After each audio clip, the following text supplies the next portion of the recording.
알다가도 모르겠고 모르다도 할 것 같은 법 때문에 속 터지는 분들의 속을 시원하게 해드리는 시간.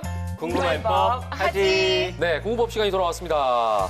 저도 이제 어느새 결혼 6년 차가 됐습니다. 예, 이 3명 중에서는 제가 제일 막내인가요?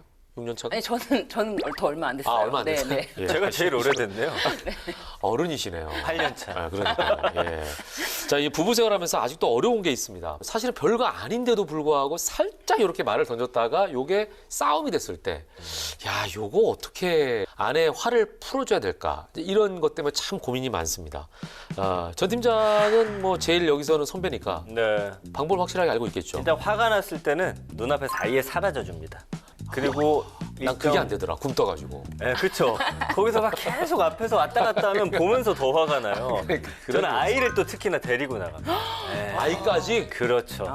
화가 날 만한 요인들을 다 아예 그냥 미리 제거해버리는구나. 그리고 집에 들어가면서 맛있는 음식이라든지 이런 거 딱 갖고 들어가요. 아직 저희 집도 고수가- 비슷해요. 고수가- 변호사님 어떻게 저희 하세요? 집도 네. 뭔가 서로 감정이 뭔가 이렇게 네. 좀 고조가 됐다라고 네. 하면은 피해요? 약간 서로 진정할 시간을 가져요. 진정할 시간을 갖고 네. 좀 있으면은 또 4주 후에 만나나요? 정신이 돌아오잖아요.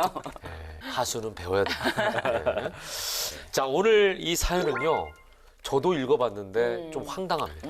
안타까운 네. 일도 좀 있긴 하고요. 자, 어떤 사연인지 오늘 특별히 여러분 귀 기울여서 들어봐 주시기 바랍니다. 자, 출발! 자기야. 아까 보니까 자기 태랑이 엄마 뭐 깻잎 이렇게 집는 걸 잡아주더라. 아, 뭐? 깻잎? 야, 그거야. 그 깻잎이 잘 안 떨어지니까 그 잡아준 거 아니야. 아 뭐? 그럼 태랑이 엄마만 계속 보고 있었어? 마누라는 깻잎을 먹던 콩나물을 먹던 신경도 안 쓰는 사람이 남의 마누라 깻잎은 왜 그렇게 관심 많아? 그 깻잎 꼭다리 같은 소리야. 아이고, 참 술 취했냐? 그 억지 좀 작작 부려라. 아이고 내가 깻잎만도 못하네. 남의 마누라 깻잎만도 못해. 택시에서 울고 난리야. 그 기사님, 저희 졸음 쉼터에 잠깐 좀 세워주세요. 자기야, 좀 내려서 얘기 좀 하자.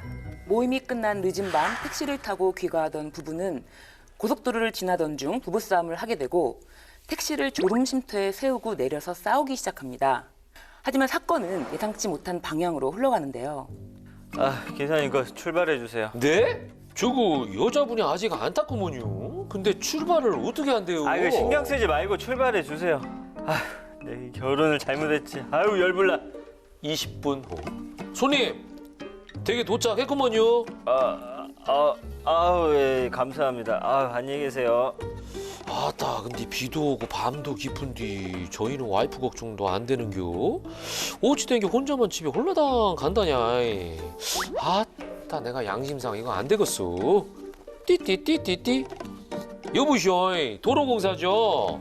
저거 아까 그 20분 전에 고속도로 졸음 쉼터에 여자분이 혼자 내렸는데요. 아따, 제가 그냥 걱정이 너무 되는 거만요. 결국 남편은 아내를 남겨두고 혼자 택시를 탔고 남편을 집 앞에 내려준 택시기사는 고속도로에 혼자 있을 아내가 걱정된 나머지 도로공사에 신고를 했습니다. 그리고 다음 날 머리 아파. 술 너무 많이 먹었나? 근데 뭐야? 이놈의 마누라 아직도 안 들어온 거야?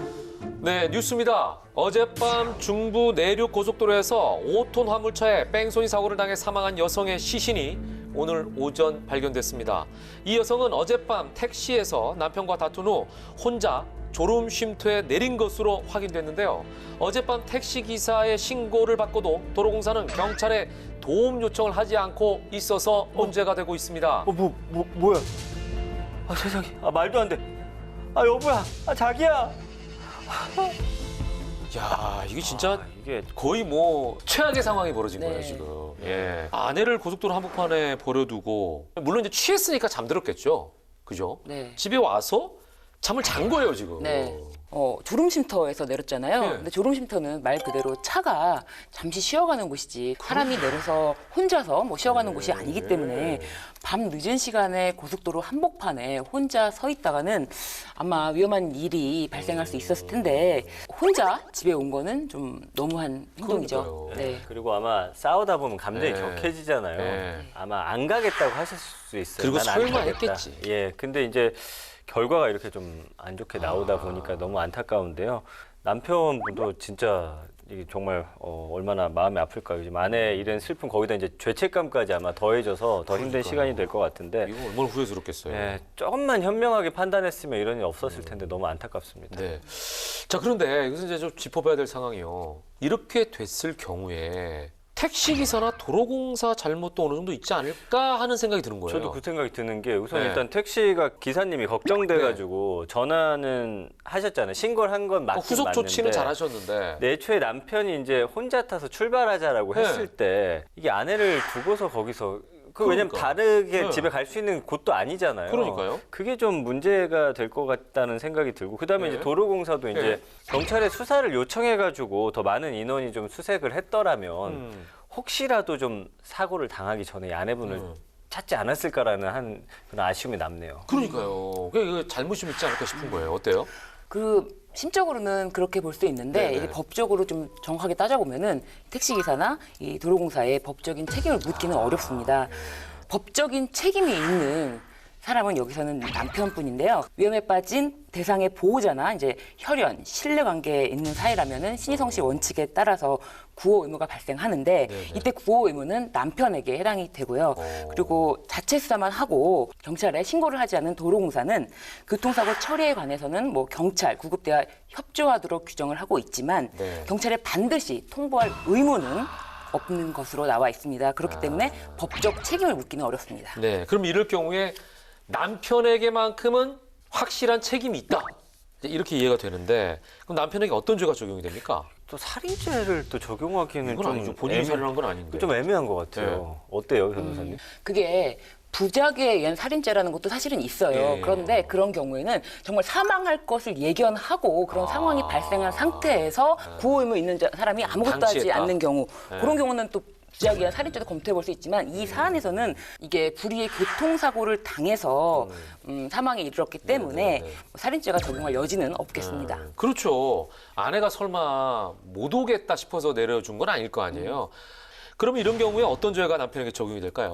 네, 이런 사건에서는 네. 졸음쉼터에 두고 그냥 왔다라고 하니까 네. 두고 온 행위를 우리는 예. 유기죄. 그리고 만약에 그때 두고 올 당시에 사망이라는 결과까지 예상할 수 있다면 유기치사죄가 적용될 수 있습니다. 유기죄, 유기치사죄. 이게 혹시 그 유기견 할 때 그 유기랑 같은 말이에요? 네, 버린다는 거죠, 버린다. 네, 맞죠. 네, 맞습니다. 이게 버린다, 두고 온다, 뭐 예. 이렇게 다 맞는데요. 보호받아야 하는 사람을 돕지 않고 외면해 버리는 경우에 적용이 되는데요. 형법 271조에 나이가 많거나 아니면은 굉장히 어린, 우리는 노유라고 하는데요. 뭐 이렇게 질병, 그 밖의 사정으로 도움이 필요한 사람은 법률상 또는 계약상 보호 의무 있는 자가 유기한 경우에 3년 이하의 징역 또는 500만 원 이하의 벌금에 처한다는 규정이 되어 있습니다. 네네. 남편은 아내를 보호해야 할 의무가 있음에도 네. 고속도로에 사람을 내려놓고 갔다는 것은 유기죄가 적용될 수 있겠습니다. 그러네요. 그러니까 보호받아야 할 사람을 보호하지 않고 그대로 방치하는 것도 이게 범죄가 된다는 얘기네요. 네, 맞습니다. 그러니까 이제 아까 유기치사죄도 말씀하셨는데 네. 유기치사라는 건 그렇게 방치를 했는데 거기서 이제 사망하게 되는 네. 일이 벌어지게 되는 건데 이럴 경우에는 처벌이 어떻게 돼요? 네, 이럴 경우에는 사망의 결과를 예견할 수 있었다. 이런 사실관계가 좀 뒷받침이 돼야 돼요. 그러니까는 저러다 보면은 사망할 수 있겠지라는 예견 가능성이 인정이 된다면은 형법 275조 1항에 따르면 유기죄로 인해 사람을 사망에 이르게 한 자는 3년 이상의 유기징역에 처한다는 내용으로 규정되어 있습니다. 아내가 남편의 방치로 뺑소니 교통사고를 당했고 사망했기 때문에 유기치사죄까지도 검토를 할 수 있겠습니다. 다만 이제 부인이 술에 취한 정도, 뭐 도로 상황과 날씨, 그리고 졸음쉼터의 환경, 그리고 아내의 휴대폰 소지 여부, 뺑소니 사고와 인과관계에 따라서 판결의 결과가 달라질 수 있을 것입니다. 네, 그러네요. 그러니까 뭐 확실하게 이제 이 사람이 버려두면은 사망할 가능성이 높다 그러면은 이게 더 강력하게 처벌이 되겠네요. 예를 들어서 너무 추워, 막 영하 20도인데 그런 날 밖에다 그냥 방치하고 왔다. 술 취한 분을. 그러면 이건 확실하게 유기치사죄가 되겠네요. 네, 그죠? 그럴 수 있겠죠. 예. 자, 우리가 이제 흔히 결혼할 때 이런 표현 씁니다. 검은 머리가 팥뿌리가 되도록 서로 사랑하고 아끼겠다. 이런 표현을 하곤 하는데 정말 화가 나도 속상한 순간이 있더라도 그때뿐인 거지. 사실은 서로가 서로를 보호해야 할 그런 가장 소중한 대상자가 아닐까 이런 생각을 다시 한번 하게 됩니다. 자, 그나저나 저희가 뺑소니 얘기 잠깐 나왔는데 요즘 차 차 살짝 긁고 몰래 가버려도 이거 뺑소니 아닌가 싶어요. 네. 그런 행위에 대해서도 네. 도로교통법 54조 1항에는 인적 피해가 없는 경미한 물적 피해 교통사고를 낸 뒤에 피해자에게 인적 사항을 전달하지 않고 갔다면은 뺑소니가 적용된다. 그래서 인적 사항을 제공할 의무를 명시하고 있는데요. 이것을 어기고 도주한 운전자는 20만 원 이하의 벌금, 구류 또는 과태료에 처해지게 됩니다. 이와 별개로 벌점 25점까지 부과됩니다. 어우, 세네요. 네. 이게 주로 이제 주차할 때 많이 좀 발생을 하잖아요. 맞아요, 맞아요. 그러니까 주차 뺑소니범이 되지 않으려면 사고 현장 떠나기 전에 반드시 피해자에게 전화해가지고 뭐 바쁘면 연락처라도 남기고 가야겠죠. 근데 연락처 없으면 112나 그리고 가까운 경찰서에다가 신고하시면 됩니다. 네네. 그 차량 번호나 장소 뭐 이런 것들 거기서 물어볼 거예요. 경찰에 이제 주차 뺑소니 사고 전담팀도 운영을 하고 있으니까 네네. 이런 일단 절대 그냥 가셔서는 안 됩니다. 네.